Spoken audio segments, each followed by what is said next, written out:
Hi friends, welcome to my channel super trader Lakshya. और एक और वीडियो लेकर आया हूँ। यहाँ पे बात करूंगा मैं किस तरीके से हम कल ट्रेड कर सकते हैं। ये शॉर्ट वीडियो रखूंगा। चार्ट के साथ कुछ बातें करेंगे इंपॉर्टेंट जो मैटर करती हैं। सबसे पहले अगर आप चैनल पे नए हैं तो सब्सक्राइब करिए, और अगर आपको ये वीडियो अच्छा लगे तो लाइक और शेयर जरूर करिएगा। अब हम यहाँ पे बात कर लेते हैं कि ग्लोबली क्या चल रहा है, क्योंकि ग्लोबल पिक्चर थोड़ा सा हमारे मार्केट को गिरने नहीं दे रही है। आप कह सकते हो, मतलब अगर गिरना चाह रहा है तो गिर जाए, लेकिन ग्लोबल मार्केट मिक्स है और उसमें कुछ ऐसे फैक्टर्स हैं जो इमर्जिंग मार्केट को इम्पैक्ट कर सकते हैं। तो आप यहाँ पे देखेंगे कि टेक नीचे है जो कल ऊपर था, और जो कल नीचे था वो आज ऊपर है। यहाँ पे आप देख सकते हैं कि हमारी जो करेंसी है वो वीक हो रही है। 74.34 पे हमारा रुपी है। और यहाँ पे इंपॉर्टेंट चीज ये है कि आप डॉलर देखेंगे तो ये फिर से 92 के ऊपर निकल चुका है, जो कि इमर्जिंग मार्केट के लिए निगेटिव है। उसके अलावा एक और चीज देखेंगे, आपकी क्रूड ऑयल जो था थोड़ा सा रिलीफ था, वो भी अभी बाउंस होता हुआ दिख रहा है। और यूएस में जो यील्ड्स हैं वो दोबारा से ऊपर जा रही हैं, तो यील्ड्स के कारण आप देखेंगे टेक स्टॉक में सेलिंग आती है। तो ये सभी फैक्टर्स हो गए मैक्रो। अब उसके अलावा अगर आप डॉलर का चार्ट देखेंगे तो डॉलर ने एक बार अच्छा खासा ब्रेकआउट दिया, उसके बाद दोबारा से रीटेस्ट करने जा रहा है। 92.4 का जो एरिया है, अगर ये ब्रेक कर देता है तो यहाँ से एक अच्छा अपमूव आ सकता है। अब उसके अलावा अगर हम देखें इंडियन मार्केट्स में, तो सबसे पहले अगर आप देखेंगे यहाँ पे 15,720 एग्जैक्टली एक सपोर्ट है। अगर इसको ट्रेंड लाइन में, क्यों मैंने यहाँ पे एक ट्रेंड लाइन बनाई है, क्योंकि यहाँ पे दो कनेक्टिंग पॉइंट्स मुझे मिल गए थे, तीसरा यहाँ मिल गया था, तो ये एक रिलायबल ट्रेंड लाइन हो सकती है। जिस तरीके से हम गिरे हैं उससे इसका बहुत ज्यादा सिग्निफिकेंस इसलिए नहीं बनता क्योंकि हम ऑलरेडी यहाँ पे एक लो 2 बार बना चुके हैं। लेकिन अगर ये टूटता है, अगर ये होल्ड कर जाता है तो बहुत अच्छी बात है। 15,720 सपोर्ट होगा, लेकिन अगर ये टूटता है तो आपका जो सपोर्ट है वो 590 580 के आसपास आएगा, या 600 भी आप मान सकते हो, जहां पे आपको एग्जिट कर लेना चाहिए। और ये इंपॉर्टेंट कल का पॉइंट है कि अगर हमको एक गैप अप मिले तो हम ये मानेंगे ये सपोर्ट काम कर रहे हैं। अगर हमको एक गैप डाउन मिले तो हमको टच नहीं करना है, हमको वेट करना है, क्योंकि जो सपोर्ट्स हैं वो आपको 600 15,600 580 के आसपास ही आएंगे। तो ये निफ्टी का चार्ट हमें बता रहा है।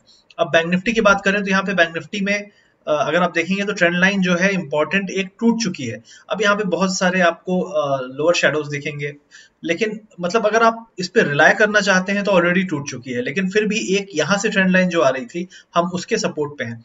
तो मेरा कहना यह है कि जब तक हम 34,900 के नीचे नहीं जाते हैं तब तक मेरे हिसाब से ये सपोर्ट ले सकता है। और अगर 900 टूट गया तो फिर क्या हो सकता है, फिर उसके बाद जो अगला सपोर्ट आपको आएगा मोस्ट प्रॉब्ली ये आएगा 34,600। तो 300 350 पॉइंट का फॉल यहाँ पे आपको मिल सकता है बैंक निफ्टी में। बैंक निफ्टी की जो आज वीकनेस थी थोड़ी सरप्राइजिंग थी, क्योंकि विक्स आपका डाउन था, करेंसी में वीकनेस थी, लेकिन इतनी वीकनेस नहीं थी। तो मुझे ऐसा लगता है कि अब धीरे धीरे प्रॉफिट बुकिंग हो रही है, क्योंकि बैंक निफ्टी एक स्ट्रॉन्ग कंपोनेंट था जिसको एक स्ट्रेंथ दिखानी थी, लेकिन उसने वो स्ट्रेंथ नहीं दिखाई है। और कुछ एक स्टॉक्स हैं 2-3 जो मार्केट को संभाले हुए हैं, कब तक संभालेंगे ये बड़ा मुश्किल है कहना। आईटी ने आज सपोर्ट नहीं किया, मिड कैप में प्रॉफिट बुकिंग आने लगी है। एक और चीज मैं आपको बोलूं, मैंने बहुत दिन पहले मिड कैप स्मॉल कैप के बारे में बोला था। जो छोटे स्टॉक्स हैं उनमें बहुत ही तगड़ा डाइवर्जेंस है। देखिए, डाइवर्जेंस एक बार बनना चालू हो जाए तो उसके बाद 10 से 15 दिन या 20 दिन भी लग सकते हैं, लेकिन बहुत हाई चांस है कि ये मोस्ट प्रॉब्ली एक बहुत बड़ा ट्रैप हो सकता है, क्योंकि जितना टाइम लगेगा। और देखिए, ऐसा नहीं है मार्केट नया हाई बना रहा है, मार्केट नया हाई भी नहीं बना रहा है मिड कैप्स में। इनफैक्ट वो एक वीकनेस दिखा रहा है, हाई लेवल से सेलिंग आ रही है, तो ये एक थोड़ी सी वार्निंग साइन है। तो थोड़ा संभल के रहिए। अगर मिड कैप छोटे मोटे स्टॉक्स आपके पोर्टफोलियो में है जिसमें अच्छा खासा प्रॉफिट हो रहा है, तो देखिए, सोचिए, टाइम है। बुक करना चाहिए, नहीं करना चाहिए, थोड़ा सा बुक करना चाहिए, वो आप देख लीजिए। लेकिन मेरा कहना है कि ओवरऑल इंडेक्स में मुझे ऐसा लग रहा है कि एक 4 से 5% का फॉल ड्यू है बहुत दिन से, और वो किसी भी समय आ सकता है, कोई भी उसका ट्रिगर हो सकता है। तो थोड़ी सी यहाँ पे संभल के रहिए। और अगर आपको बाय करना है तो कम से कम 5 to 10% डिप आ जाए उसके बाद बाय करिए, तब कोई दिक्कत नहीं। मैं हमेशा अपने लाइव में, बहुत सारे लोग बोलते हैं तुम हमेशा निकलने की बात करते हो, लेकिन आप अगर मेरे स्टेल लाइव में आएंगे तो मैं बहुत सारे स्टॉक्स में एंट्री पॉइंट भी बताता हूँ, कौन से बहुत अच्छे एंट्री पॉइंट्स हैं। क्योंकि सिंपल सी चीज है, अगर आप अच्छे एंट्री पॉइंट पे नहीं एंटर करेंगे तो आप फिर ऐसे पॉइंट पे हैं जहां से आपको ज्यादा प्रॉफिट भी नहीं बनेगा, आप सेटिस्फाई भी नहीं होगे, और अगर आपका स्टॉप लॉस हिट हो गया, आपके नीचे जाने लगा, तो आप निकलोगे भी नहीं। तो ऐसे फंसे हुए एरिया में लेके और हाफ हार्टेड बैठे रहना मुझे नहीं लगता कोई एक बहुत अच्छा डिसीजन है। तो हमेशा बाय करिए जहां पे एक अच्छा एरिया है। और मेरे हिसाब से अगर आप कहते हैं कि मिड कैप का अच्छा एरिया, तो कम से कम 5% तो इंडेक्स में करेक्शन बाकी है, और आपके जो स्टॉक्स हैं 10-15% 2 से 3 दिन में साफ हो सकते हैं। तो इसलिए अगर फॉल आए तो आप ऐड करिए। बाय करिए, या फिर यहाँ पे अगर बहुत प्रॉफिट है तो निकल जाइए। उसके अलावा रिलायंस कोशिश कर रहा है यहाँ पे अब बेस बनाने की, आप देख सकते हैं ऑलरेडी, और ये मेरी ट्रेंड लाइन थी। बहुत सारे लोग बोलते हैं ट्रेंड लाइन काम नहीं करती, मैंने ये लाइन बहुत दिन पहले 2050 के आसपास मैंने लोगों को बोला था, 5060 के आसपास उसी एरिया में आप देख सकते हैं सपोर्ट बन रहा है। ये जो एरिया था, ये जो हाई बना था, इसी एरिया के आसपास हमको सपोर्ट बनना था। थोड़ी सी ऊपर हम सपोर्ट बना रहे हैं, बट सो फार मुझे ऐसा लगता है कि यहाँ पे थोड़ा और टाइम स्पेंड करेगा, क्योंकि मार्केट का जो सेंटीमेंट है थोड़ा सा बेरिश है। और इस एरिया में मुझे लगता है कि रिलायंस जब अगला कोई भी बाउंस आता है करेक्शन के बाद, तो रिलायंस एक अच्छा बाउंस दे सकता है। तो इस एरिया में आप स्टार्ट कर सकते हैं बाइंग।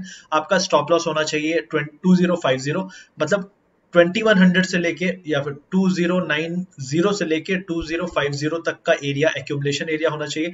और 2050 अगर ब्रेक होने लगे तो फिर आपको निकलना है, अगर नहीं ब्रेक हो रहा है तो ये एक्यूमुलेशन का एरिया है।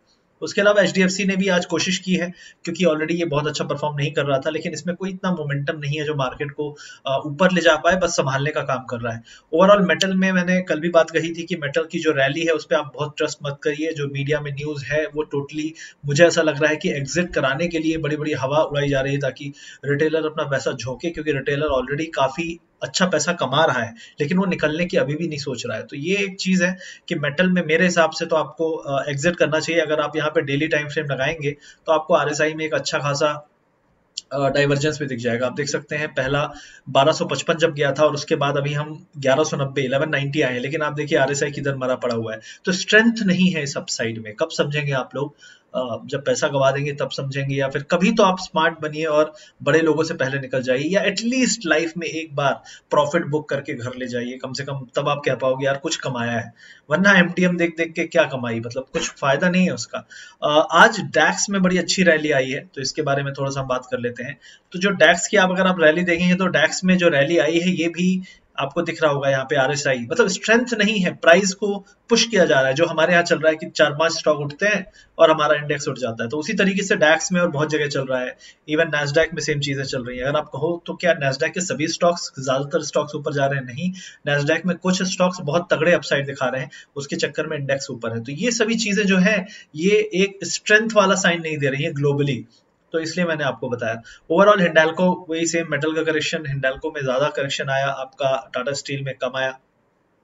बैंक्स में आपने ऑलरेडी यहाँ देखा एक्सिस, कोटक, एसबीआई, ये सभी बैंक्स में वीकनेस ऑलरेडी एक्सपेक्टेड थी।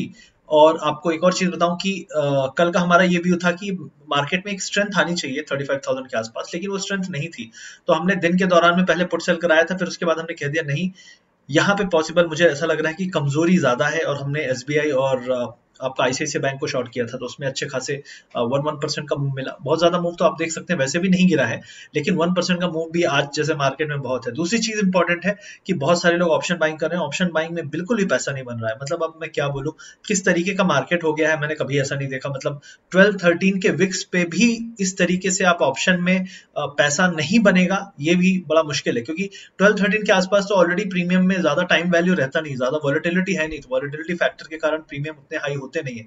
अब जो कम प्रीमियम है वो भी मूव नहीं कर रहे हैं और सिर्फ डिके हो रहे हैं। मतलब अगर आपका मूव आ रहा है पुट साइड में, इंडेक्स गिर रहा है तो भी पैसा नहीं बन रहा है, इंडेक्स उठ रहा है तो भी कोई खास पैसा नहीं बन रहा। तो मतलब ऐसा लग रहा है कि पूरा इसको रिग्ड कर दिया गया है पूरे मार्केट को, और सिर्फ रिटेलर बोलेगा कि यार मैं खरीदूं, ये खरीदूं, वो खरीदूं, कुल मिला के वो जो भी खरीदेगा उसको लॉस ही होना है। तो ऑप्शन सेलिंग पे थोड़ा फोकस करिए 1-2 दिन, और देखते हैं कैसा मार्केट नॉर्मल होता है नहीं होता है। और आवाज उठानी है सेबी के अगेंस्ट, और उसके अलावा मुझे नहीं लगता कोई चाह रहा है। जब तक मार्केट में वो पुराने स्टैंडर्ड्स नहीं आएंगे, एटलीस्ट 33% का मार्जिन होना चाहिए। 100% पूरा पैसा तुम ले लोगे इंट्राडे और कैरी फॉरवर्ड में, तो फिर मतलब क्या निकला। और सीधी सी बात है, ऑप्शन सेलिंग ऐसी चीज है जो सबके बस का होना चाहिए, ऐसा नहीं कि सिर्फ बड़ा आदमी कर पाए। तो ये भी एक पॉइंट है।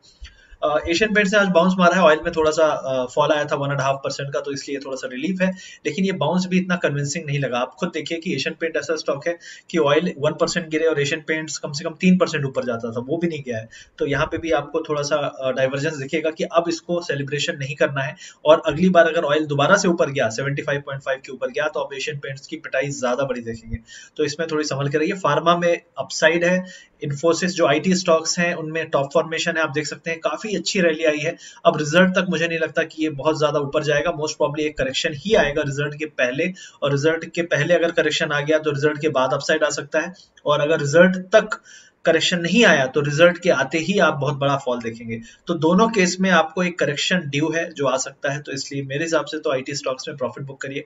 बाकी तो यहाँ से भी लेके लोग बहुत सारे बैठे हुए हैं जिनको यहाँ पे फर्क नहीं पड़ेगा, लेकिन ये जो एरिया है आप देख सकते हैं, इस एरिया में बहुत सारे लोग एंट्री किए हैं और इन लोगों को बहुत दिक्कत होगी अगर थोड़ा सा भी यहाँ से फॉल आ गया, क्योंकि इनको ऑलरेडी ज्यादा प्रॉफिट नहीं हो रहा है। तो ये कम प्रॉफिट के लिए नहीं आए थे, ये वही वाला प्रॉफिट चाहते हैं जो यहाँ से यहाँ वालों ने कमाया, और वो हमेशा पॉसिबल नहीं है। एक बार आ गया आपने यहाँ पे ले लिया, जो भी आपका था, समय था, टाइमिंग थी, डिसीजन मेकिंग थी, लेकिन इस एरिया में एंट्री का कोई इतना फायदा नहीं है। बाकी आप अपना डिसीजन ले सकते हैं। तो ये सभी स्टॉक्स थे, ये इंडेक्स के बारे में मेरी राय थी। आई होप ये वीडियो आपको अच्छा लगा होगा। लाइक शेयर सब्सक्राइब जरूर करिए। मिलते हैं अगले वीडियो में। Thank you very much.